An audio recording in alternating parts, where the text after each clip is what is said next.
Bismillahirrahmanirrahim. Assalamualaikum warahmatullahi wabarakatuh. Baiklah, nama saya Naila Karima. Saya dari Prodi Pendidikan Bahasa Arab, Pasca Sarjana IAIN Ponorogo. Baiklah, langsung saja di sini saya akan mempresentasikan tentang keterampilan berbahasa Arab. Sebelum kita mengetahui apa saja keterampilan dalam berbahasa Arab, kita akan flashback dan akan membahas lagi tentang apa sih pentingnya bahasa Arab. Baiklah, untuk pentingnya bahasa Arab sendiri di sini saya simpulkan menjadi 3. Yang pertama adalah bahasa Arab merupakan bahasa budaya pertama di dunia dalam tempo waktu yang lama. Kenapa bisa dikatakan seperti ini? Dikarenakan seperti yang kita ketahui bahwasanya tersebarnya agama Islam di dunia ini dikarenakan oleh faktor perdagangan, dimana ketika orang itu berdagang, mereka sekalian menyebarkan agama Islam kepada orang-orang di sekitar dan menggunakan bahasa Arab sebagai alat komunikasinya. Nah, maka dari itu tidak heran bahwasanya bahasa Arab banyak diketahui oleh masyarakat seluruh dunia. Untuk yang kedua yaitu bahasa Arab itu sebagai alat untuk berkenalan dan berkomunikasi dengan jutaan orang di dunia. Jadi ketika kita berkunjung ke negara Arab, Saudi Arabia khususnya karena kita sebagai orang Islam, maka di sana kita akan ditantang untuk bisa berkomunikasi dengan bahasa Arab, di mana kita sebagai orang Islam sendiri itu harusnya bisa menggunakan bahasa Arab. Karena mengapa? Karena untuk memahami Al-Quran, mentafsirkan Al-Quran atau membaca tentang hadis Rasulullah, kita harus memahami bahasa Arab dan kita harus bisa bahasa Arab, seperti itu. Yang selanjutnya adalah bahasa Arab memiliki akar yang kuat, dapat melakukan pembaharuan karena karakteristiknya dan fiturnya, di mana bahasa Arab merupakan tergolong bahasa yang paling indah. Dan tidak lupa juga bahwasanya bahasa Arab itu sudah menjadi salah satu bahasa resmi United Nations atau Perserikatan Bangsa-Bangsa. Oke, seperti itu. Selanjutnya kita akan membahas tentang 4 pilar penting dalam bahasa Arab. Nah, di mana 4 pilar inilah yang membuat kita bisa terampil atau merupakan keterampilan dalam berbahasa Arab.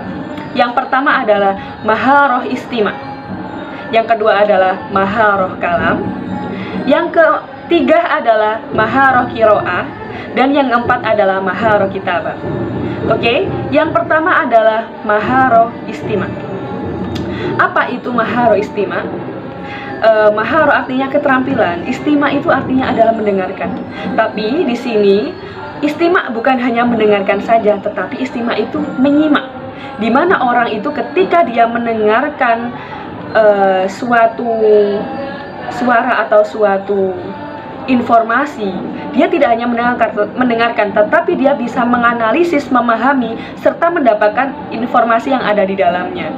Untuk pengertian istima sendiri adalah istima merupakan komponen yang sangat penting sebagai sarana pertama yang kita gunakan dalam berkomunikasi sehari-hari. Oke, dimana apabila kita ingin bisa terampil dalam kalam berbicara, dalam membaca dan dalam menulis, kita harus sering-sering mendengarkan. Karena tanpa mendengarkan kita tidak akan mendapatkan informasi, kita tidak akan mendapatkan bahasa yang baru, seperti itu. Sedangkan untuk pengertian dari menyimak sendiri adalah, ya tadi saya katakan bahwasanya istima bukan hanya mendengar saja, tapi dia juga harus menyimak. Dimana pengertiannya adalah suatu proses kegiatan mendengarkan lambang-lambang lisan dengan penuh perhatian, pemahaman, apresiasi, serta interpretasi untuk memperoleh informasi, menangkap isi atau pesan, serta memahami makna komunikasi yang telah disampaikan sang pembicara melalui ujaran atau bahasa lisan. Oke, seperti itu ya. Jadi mendengar tidak hanya mendengar saja, kita harus mendapatkan informasi, menyimak dengan seksama dan bisa menganalisis apa yang disampaikan oleh pembicara, seperti itu. Oke, untuk selanjutnya ya ini komponen proses menyimak, di mana menyimak dibagi menjadi beberapa tahap dan tahap-tahap tersebut tidak dapat dipisahkan antara satu dengan yang lainnya. Yang pertama itu adalah tahap mendengar, di mana dalam tahap ini kita baru mendengar segala sesuatu yang dikemukakan oleh pembicara dalam ujaran atas pembicaraannya. Jadi kita masih dalam tahap hearing gitu, belum sempat memahami, masih dalam tahap mendengar atau hanya hearing saja. Kemudian yang kedua yaitu tahap memahami. Lah ini kita sudah masuk ke dalam tahap memahami, di mana setelah kita mendengar maka ada keinginan bagi kita untuk mengerti atau memahami dengan baik isi yang disampaikan oleh pembicara. Kemudian sampailah kita pada tahap understanding. Nah, di sini adalah tahap understanding. Setelah hearing kita akan masuk dalam tahap understanding. Selanjutnya adalah tahap menginterpretasi, di mana seorang penyimak yang baik, cermat dan teliti akan merasa belum puas apabila hanya mendengar dan memahami isi ajaran yang disampaikan oleh pembicara. Dia ingin menafsirkan atau menginterpretasikan isi butir-butir pendapat yang terdapat dan tersirat dalam ujaran itu. Dengan demikian, sang penyimak telah tiba pada tahap interpreting. Nah, ini. Jadi dia sudah mulai menginterpretasi apa yang disampaikan oleh pembicara. Selanjutnya adalah tahap mengevaluasi, di mana tahap ini itu pendengar akan bisa menafsirkan dan menginterpretasikan isi pembicaraan. Penyimak pun mulailah menilai atau mengevaluasi apa yang disampaikan oleh pembicara. Gagasan apa yang ada di dalam pembicaraan yang disampaikan oleh pembicara. Kemudian dengan demikian penyimak sudah sampai pada tahap evaluating. Nah, di sini penyimak sudah bisa mengevaluasi apa-apa yang disampaikan oleh pembicara, seperti itu. Yang selanjutnya adalah tahap menanggapi. Tahap ini merupakan tahap terakhir dalam kegiatan menyimak. Penyimak menyambut, mencamkan, dan menyerap serta menerima gagasan atau ide yang dikemukakan oleh pembicara dalam ujaran atau pembicaraannya. Lalu penyimak pun sampai pada tahap responding. Jadi ketika kita sebagai penyimak itu pertama sudah mendengarkan, sudah mengevaluasi, menginterpretasi, kemudian memahami, maka kita akan masuk dalam tahap menanggapi. Kita akan bisa menanggapi apa yang disampaikan oleh pembicara, entah itu dalam hal pertanyaan atau dalam hal sanggahan. Nah, itu akan dilakukan oleh penyimak yang baik. Selanjutnya, untuk teknik pembelajaran Maharo Istima itu sangat banyak. Yang pertama adalah mendengar secara intensif, dan kedua adalah mendengar secara luas. Bedanya apa sih mendengar intensif dan mendengar secara luas? Apabila mendengar secara intensif, itu contohnya adalah ketika kita berada di ruang kelas, di mana kita memang akan mendengarkan seorang dosen yang lagi mempresentasikan tentang materi yang akan disampaikan. Dan kita akan mendengarkan pelajaran itu secara fokus, dan itu saja yang akan kita dengarkan, dan berasal dari situ saja informasi yang akan kita dapatkan. Berbeda dengan mendengar secara luas. Apabila mendengar secara luas, kita akan mendengarkan banyak informasi dari siapapun, seperti itu. Sedangkan untuk teknik yang dipakai dalam pembelajaran menyimak ada beberapa macam, antara lain yang pertama adalah menyimak lagu, ya, dimana apabila kita menyimak lagu itu pasti kita merasa enjoy, karena apalagi apabila kita mendengarkan lagu kesukaan kita, pasti kita merasakan enjoy, ya. Menyimak berita, oke, dimana kita akan mendapatkan informasi dari berita yang misalnya kita tonton di TV atau kita dengarkan lewat radio, oke, seperti itu ya. Kemudian menyimak pidato, Oke, dimana apabila kita menyimak suatu pidato itu biasanya terdapat banyak-banyak ilmu pengetahuan yang akan kita serap, ya. Akan timbul berbagai pertanyaan yang akan kita tanyakan kepada speaker. Oke, seperti itu. Kemudian selanjutnya adalah menyimak debat, dimana disitu pasti banyak banget yang namanya ilmu pengetahuan yang belum kita tahu mungkin, ya kan. Kemudian menyimak iklan, ya, iklan seperti iklan di TV atau di radio atau di HP mungkin, ya, atau di YouTube. Selanjutnya adalah menyimak informasi di stasiun atau pelabuhan atau terminal serta bandara. Dimana kalau misalnya kita akan melakukan suatu perjalanan, kita akan selalu menyimak apa informasi yang akan disampaikan oleh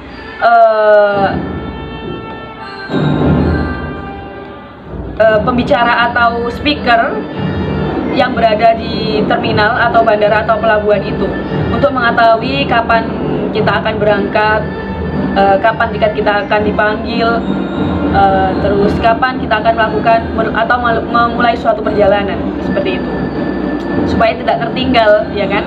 Kemudian selanjutnya adalah menyimak cerita, dimana apabila kita menyimak suatu cerita yang kita sangat sukai, maka kita akan merasa enjoy, seperti itu. Selanjutnya adalah menyimak keluh kesah, mungkin apabila kita mempunyai sahabat dan sahabat itu mempunyai masalah, dia akan bercerita dengan kita dan kita akan menyimak keluh kesah yang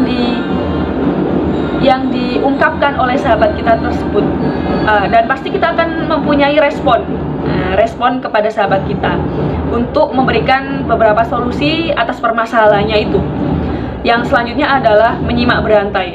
Kita akan melakukan simak terus menerus, seperti itu. Untuk metode pembelajaran Maharo Istimewa itu ada 4. Yang pertama adalah metode langsung, yang kedua adalah metode audio lingual, yang ketiga adalah metode eklektik, yang keempat adalah metode menghafal dan mendengarkan. Seperti itu. Itu merupakan metode dalam pembelajaran Maharo Istimewa.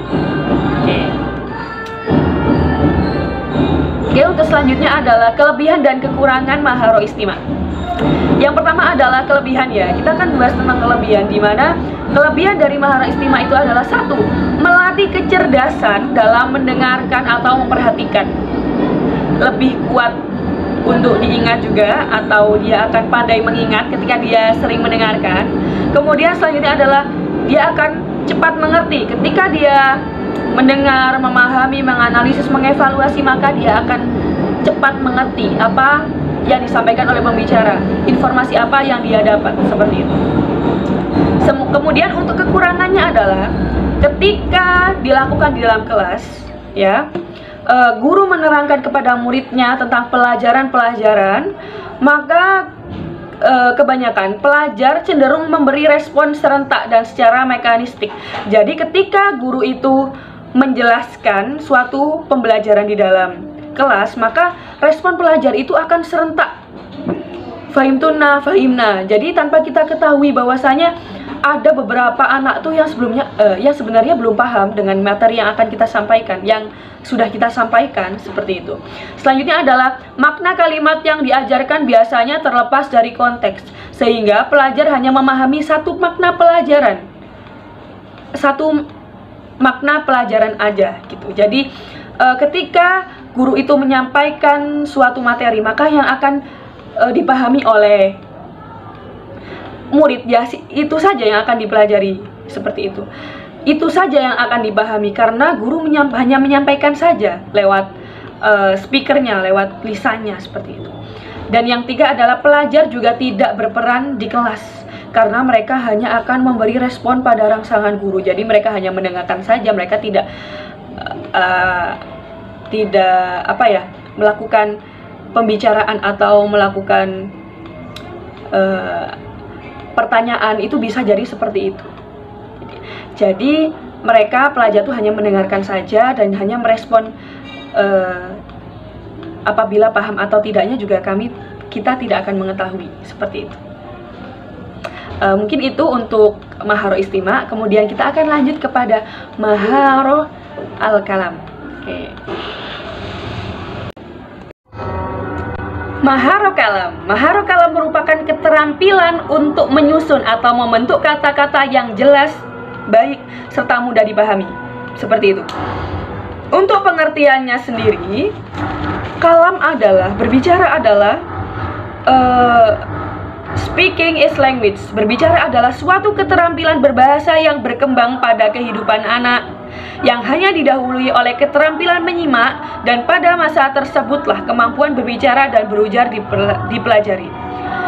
Berbicara sudah barang tentu berhubungan erat dengan perkembangan kosakata yang diperoleh oleh sang anak melalui kegiatan menyimak dan membaca. Jadi ketika anak itu sudah bisa mempunyai keterampilan menyimak, maka dia akan mencoba melakukan kalam, ya, dimana dia akan mencoba untuk berbicara, walaupun berbicara itu masih terbata-bata, tapi dia pasti mencoba untuk menirukan apa saja yang ia dengar, seperti itu. Oke, untuk selanjutnya adalah dimana sifat dari proses berbicara. Nah, untuk sifat dari proses berbicara itu ada dua, atau berfokus pada dua aspek. Yang pertama adalah perkembangan bahasa dari sisi berbicara dan pengucapan. Nah, gimana anak itu bisa berbicara dengan jelas dan pengucapannya itu jelas, seperti itu. Terkadang kan apabila anak itu baru bisa berbicara, mereka itu pasti terbata-bata dan menirukannya belum jelas atau belum persis. Jadi masih ada beberapa kata yang masih belum bisa kita pahami, seperti itu. Yang selanjutnya adalah sifat akustik dari kata-kata. Jadi Oke, selanjutnya kita akan membahas tentang maharah qiraah, dimana kita selalu melakukan qiraah ini, ya kan? Tapi untuk pengertian qiraah sendiri di sini adalah suatu proses yang dilakukan serta digunakan oleh pembaca untuk memperoleh pesan yang hendak disampaikan penulis melalui media atau kata-kata dalam suatu tulisan, seperti itu. Seperti halnya ketika kita membaca suatu novel, maka kita akan bisa menyerap beberapa bacaan serta beberapa pesan dan informasi yang disampaikan oleh penulis, seperti itu. Sedangkan untuk macam-macam membaca sendiri itu ada 3. Yang pertama adalah membaca di dalam hati, dimana apabila kita membaca itu kita hanya melihat tetapi tidak mengeluarkan suara, seperti itu. Kemudian kedua adalah membaca nyaring, dimana apabila kita membaca itu secara nyaring, seperti halnya ketika kita waktu SD dulu, ketika kita disuruh oleh guru kita untuk membaca nyaring di depan teman-teman kita supaya kita berani. Nah, seperti untuk melatih keberanian kita dan melatih murid supaya bisa membaca dengan jelas. Apabila nyaring itu kan terlihat apabila membacanya salah atau betul, seperti itu. Kemudian yang ketiga adalah membaca menggunakan audio. Oke, dimana apabila kita membaca itu kita mendengarkan audio atau membaca dengan mendengarkan suatu audio, seperti itu. Baiklah, untuk selanjutnya kita akan membahas tentang alat atau media membaca. Oke, yang pertama adalah menggunakan indera penglihatan atau mata dalam membaca, dimana pastinya ketika kita membaca kita pasti menggunakan mata atau panca indera, salah satu panca indera kita untuk membaca, seperti itu. Terus selanjutnya yaitu proses penerimaan dan penginterpretasian rangsang visual dari dunia luar yang masuk melalui indera penglihatan. Jadi apapun akan kita terima dan kita baca menggunakan mata kita, seperti itu.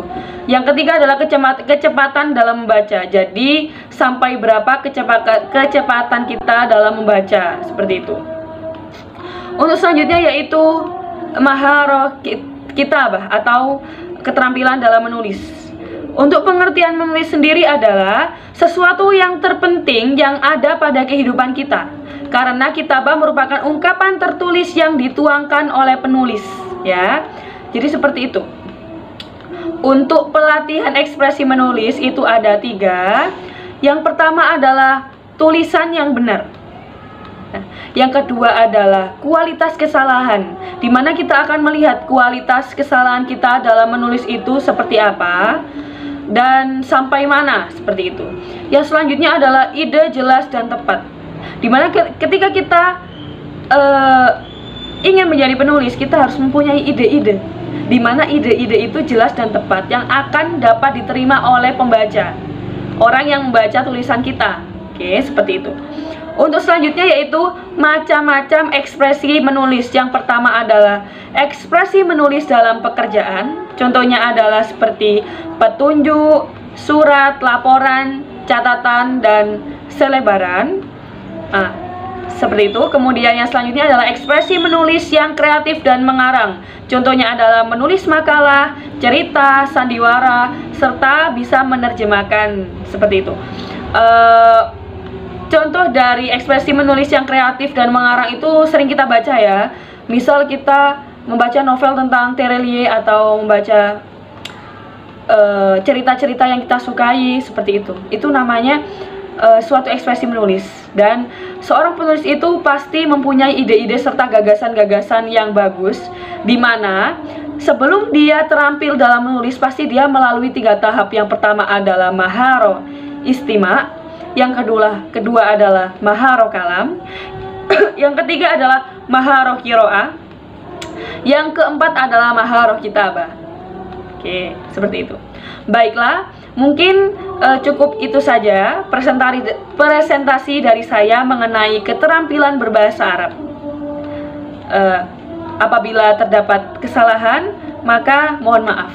Wassalamualaikum warahmatullahi wabarakatuh.